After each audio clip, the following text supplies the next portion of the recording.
পরিযায়ী শ্রমিক যিনি মারা গেছেন আলারউদ্দিন শেখ, ওনার বাড়িতে এসেছিলেন, পরিবারকে কি আশ্বাস দেওয়া হলো? দেখেন, ইউসুফ সাহেবকে তো আসার অবশ্যই প্রয়োজন ছিল, তার কারণ তিনি এখানকার সাংসদ, বহরমপুর লোকসভার। মানুষ বিপদে যখন পড়বে, এমপি, এমএলএ, পঞ্চায়েত মেম্বার এবং এই এলাকার সাধারণ মানুষ সবারই পাশে থাকা দরকার, যে কোনো ফ্যামিলির পাশে।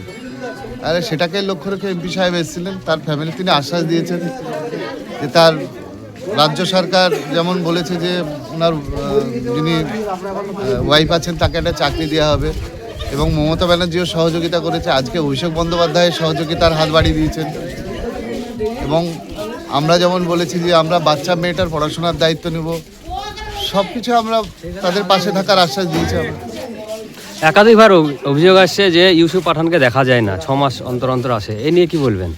এমপিরা অনেক কাজে ব্যস্ত থাকে, এমপিদেরকে সচরাচর পাওয়া যায় না। এর আগেও 25 বারের এমপি অধীর চৌধুরী ছিল, 25 বছর।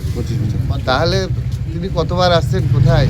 এর আগে তো বেগুনবাড়ির একটা ছেলেকে আপনার দেবগ্রামে ফেলে মেরে দেওয়া হয়েছিল। কতবার এসেছিলেন, কতবার খোঁজ নিয়েছিলেন, কত তিনি এমপি ছিলেন তখন কতটা আর্থিক সহযোগিতা করেছেন তিনি আগে জিজ্ঞাসা করবেন। আজকে দেখেন সবাই আসবে, এখন সবাই কাজ থাকে। এমপিদের কাজ হচ্ছে লোকসভায় দিল্লিতে। আমরা যেমন যেখানে যখন যা হয় আমরা সঙ্গে সঙ্গে চলে আসি।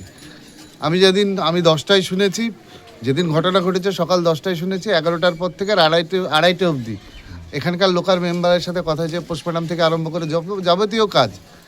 সকালবেলায় এসছি, এসে তাদের ফ্যামিলি যা কাজ করার সবটাই পাশে থেকেছি, একদম মাটি দিয়া অবধি। আমরা লোকাল লোক, আমরা সবসময় আসতে পারি। আমরা লোকাল লোক মানে কি, আমি বেলডাঙ্গার লোক, আমরা সবসময় থাকি মানুষের কাছে। যে একের পর এক পরিযায়ী শ্রমিক দেখেন মুশকিল হচ্ছে কি বলেন তো, আজকে সকালবেলায় ফোন করেছে আমার কাছে, আজকে সকালে মাড্ডার লোক, মাড্ডা আমার বিধানসভা পড়ে না, কিন্তু তারা আমাকে বলছে যে আমরা বিহারে এমন অবস্থায় যে আমরা বাইরে বেরোতে পারছি না এবং বাড়ি যাওয়ার পয়সা নাই। তা আমি বললাম দেখো একটু পর আমি আসছি, তোমাদের ফোনপে নাম্বার দাও। ওরা বললো 1000 টাকা করে খরচ হবে, আমরা 10 জন আছি। আমি বললাম ঠিক আছে, আমি সহযোগিতা করে দেবো বাড়ি আসার। আজকে মুর্শিদাবাদের লোককে শুধু বাংলা বলার জন্য বিশেষ করে টার্গেট করে আজকে চারিদিকে মারা হচ্ছে। আর সেই জন্যই আমাদের এখানেও প্রতিবাদ হয়েছে, পরপর 2 দিন হয়েছে, একদিন শান্তিপূর্ণ হয়েছে। এখন আগামী দিন আমরা কথা বলছি, বিভিন্ন রাজ্যের মুখ্যমন্ত্রীর সাথে আমাদের নেত্রী কথা বলছেন যে এই যে বারবার বাংলার মানুষকে বাংলা বলার জন্য যেভাবে হেনস্থা করা হচ্ছে, তার ব্যবস্থা আগামী দিন হবে।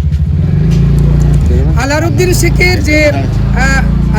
শেখের যে ঝাড়খণ্ডে যে তদন্ত, সেই তদন্তর বর্তমান গতিটা কি?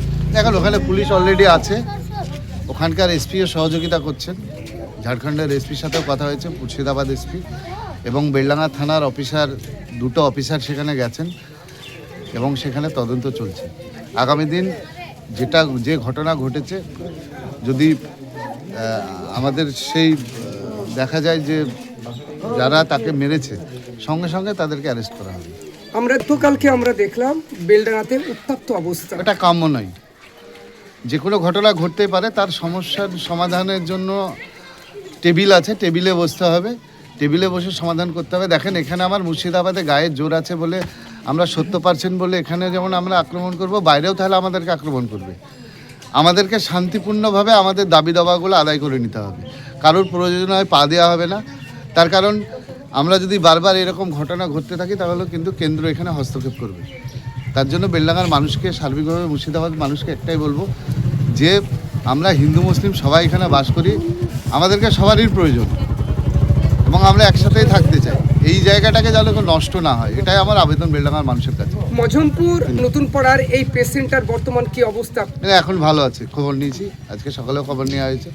ওর বুকে একটু আঘাত আছে, সেটা চিকিৎসা চলছে। আমরা ও সুস্থ হয়ে এলে তাদের ফ্যামিলির পাশে আমাদেরকে থাকার বার্তা আছে, আমরা অবশ্যই যাবো তার বাড়ি।